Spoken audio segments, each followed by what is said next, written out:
Alright guys, how's it going? So in my last video I showed you how to integrate Hive as a local storage option into your Flutter applications. Today I'm going to start a little mini series on creating your very first mobile application in Flutter that you will actually use. It's going to be a to-do app, or as I'm going to implement it, a memory tracker. However, this can be adapted into many different ways just by changing some of the plain text elements that a text widget would show. You know, I'm going for a memory tracker here, but this could just as easily be adapted into a to-do app, into a fitness tracker, you know, for tracking run times or reps and weights at gyms, for tracking meals. If you're counting calories, it could track your macros, a bunch of stuff. So I'm just quickly cleaning up the project here.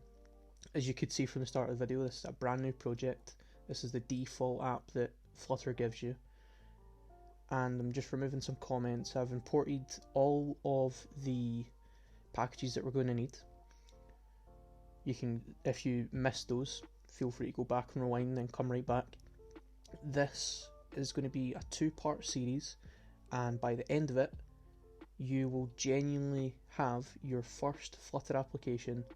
So all I'm going to do here is change the title of the app to memory tracker for now, and change the colour to purple, just because I prefer purple to blue. And let's initialize Hive, doing the exact same method that we done in my previous video. Not a single thing has changed. It's still the exact same setup. Still need to ensure widgets Flutter binding before you do anything at all. Then, you know, we're getting the app directory, and then we're setting the path on which we want to initialize Hive, and then we will just open a box. Easy as that. I think one of the suggestions I did make last time was just to place the name of the box into a constant variable, just so you don't need to constantly type out the plain text version. You can just type out once and then refer back to the variable, just like that. So now every time I type memory box, I'm going to get the exact same spelling and capitalization. Just going to run this quickly just so we can see what it looks like. Should just be the default Flutter app, except we're going to see purple instead of blue. So now just a little style preference. I'm going to align the text in the app bar to the left. Again, this is purely just a style thing. If I hot reload my app, now we can see that has shifted across. I'm also just going to change the title of what displays in the app bar, just to something that more accurately describes what we're trying to build here. So memory tracker. Next thing I'm going to do is just to apply a different font to it, change the style a little bit. This is I'm able to access this because at the start of the video, if you remember, I did import the Google Fonts package, and I notice I've just misspelt memory tracker, but you can see there, as I've hot reloaded my app, it's changed to the Railway font.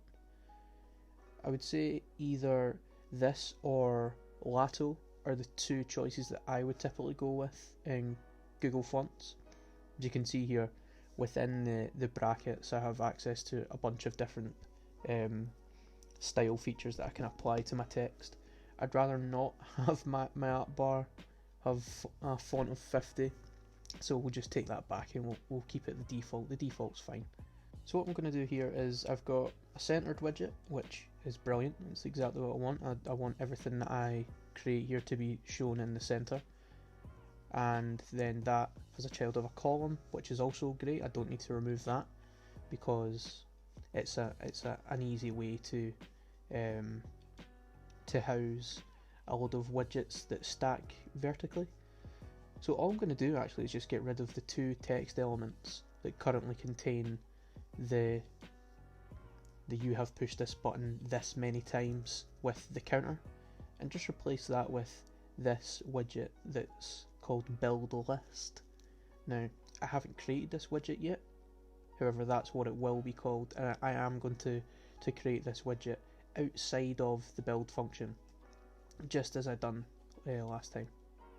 But just as a little demonstration, you can see here I've created a container which has a width and a height of whatever the full width of the screen that it's been shown on is, with half of the height of whatever screen it's been shown on.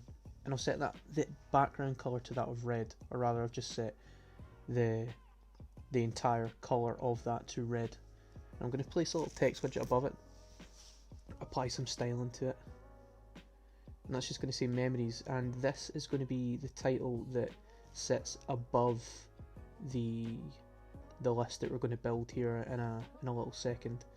And I just want to align this as well. Again, this is purely just a style thing. It's the exact same as the app bar. I just prefer the way it looks when it's centered to the left. And then I'm just going to apply some padding to this. Just 8 all round should be fine. Just the default that it comes with.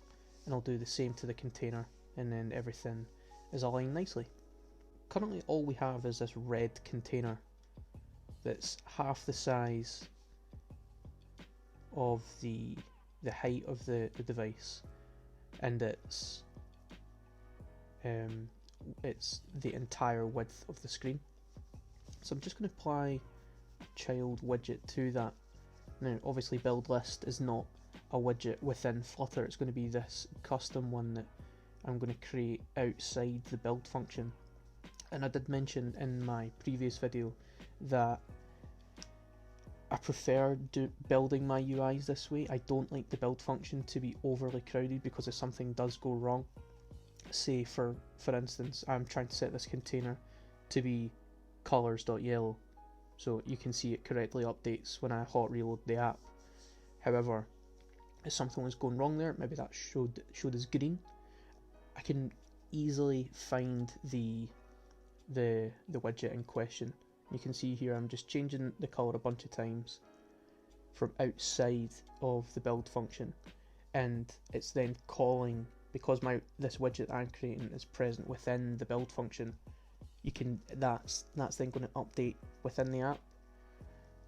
So it's just recommended to break out large widget trees into smaller separate widgets, just so that you can more easily debug and find the source of the issue. This is maybe a little bit of a gotcha, because we have implemented, or we have brought Hive into this widget, and as you can see I'm trying to do hive.box memorybox.listenable, and it's just not working.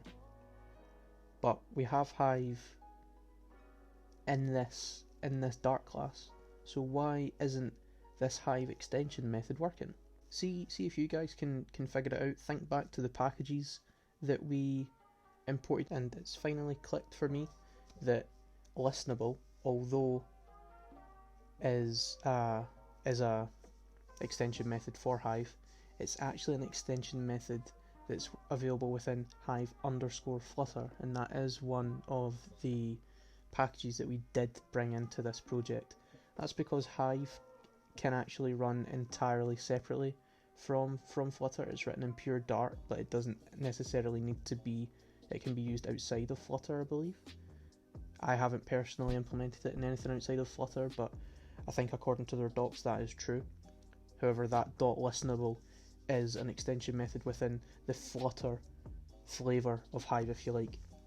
And what this does, it actually allows us to create this widget called a value listenable builder.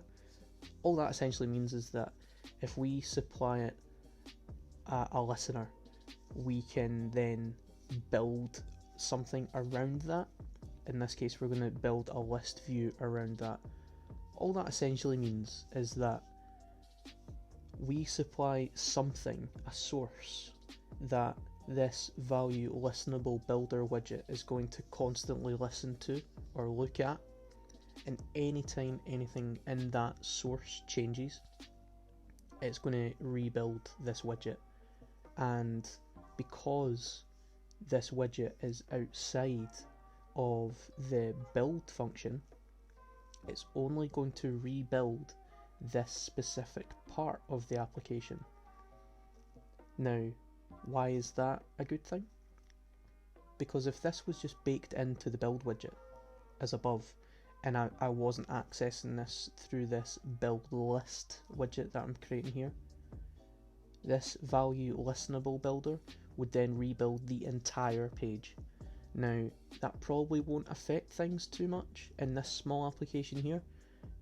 I'm just circling there where this list view is going to go. However, it won't make much difference in a smaller application. But if you can imagine a pretty large scale application that has a far deeper widget tree than what we've got going on here, you probably don't want the entire page to change just because you've added something to a list, or you want to update the color of a container, or a text widget has changed. It's just better this way. So you can see here we're passing in a builder of context box and widget and returning a list view that has an item count of the length of the box, which just so happens to be however many memories I've placed in this box. And essentially all boils down to displaying a list tile at whatever index within this list builder. So that text widget within that list tile widget is going to loop through all my memories and display them one by one. Now, we don't have a way to import data currently, or input data currently, sorry. So I'm just going to create a small seed data method here. And all this is going to do is I'm going to access the memory box just as I have done before, like so. And I'm simply just going to add random values to it. So I'll add value 1, and I'll grab this because I do want to import a couple of values per time. So I'll just change this to value 4, 3, 2 and 1.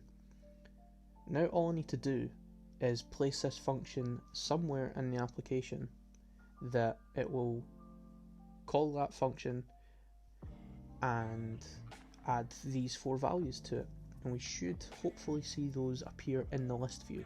So I've just moved that up into the stateless widget above the home page, and I'm just going to place it directly above the return material app. So before anything happens in the application, seed the database, or seed the box rather. And you can see here we've got value 1, 2, 3 and 4 coming from that seed data function that I've just called there. And every time I hot reload the app, you can see it's going to add values 1 through 4 every time, because every time it's calling that function. So I feel like we have enough data in the app just now, so I'm just going to comment that function out, run it again, and it's not updated it's not updated the box, because I've commented out the only thing that is currently adding any value to it. So that's actually going to do it for this part of the video, guys. We've now got an app that is connected to the local storage, in our case Hive, that is displaying values in the format that we want. So all that's really left for next time is grabbing hold of the floating action button that we can see down in the bottom right hand corner of our screen, and allowing us to add whatever text we want to the list rather than hard-coded values 1 through 4. So look out for that next time, guys, and until then, I'll see you later. Bye.